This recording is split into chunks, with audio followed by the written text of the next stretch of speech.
Importansya kan agrikultura kan Bicol Region sa bilog na nasyon, pigtawan doon kan DA Bicol. Iba pang mga interbensyon kan ahensya urog nato yung may kalamidad, mas pigpapakusugman. Uyan report ni Jessica Kalinog.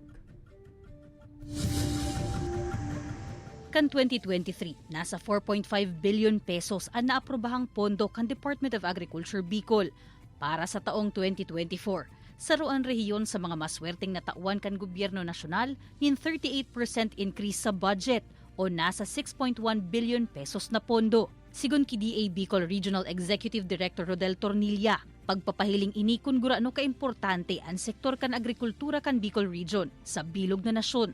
Pinakamalaking bulk ng budget natin is for the farm to market roads. Alam nyo naman, out of the 6.1 billion, ang FMR dyan is 2.8 billion pesos. Alam nyo naman, ang importansya ng ating farm to market road, that's the backbone ng ating industriya.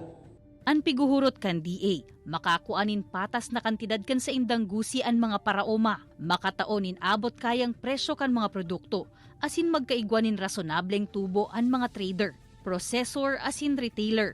Sa mga piguhurot na inikan ahensya, hain na daw ang Bicol Region. Naaabot man daw inikan rehiyon? Ang gusto namin ipaintindi, mas lalaki ang kita mo pag nag-abono ka ng tama. Yun po yung ang ginagawa namin ng paraan. Ang padagos na improvement sa sektor kan agrikultura kan rehiyon.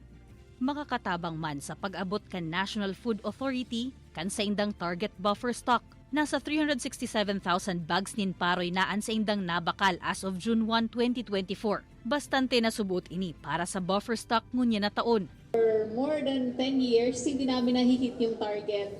But because of the new price scheme na tinaasan, ranging between, for dry palay, ranging between 23 to up to 30 pesos per kilogram. And then yung wet naman is 17 to 23 pesos per kilogram. So, malaking tulong po ito sa mga magsasaka at na-maximize talaga nila yung profit nila.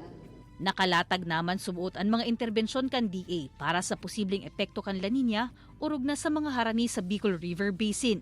Early planting ang sa indang rekomendasyon ngunya na June asin July. Nganing diin naman abuton kan labing uran paggusi. Kaibanan si Carlo Abunita, Jessica Kalinog, Balitang Bicolandia.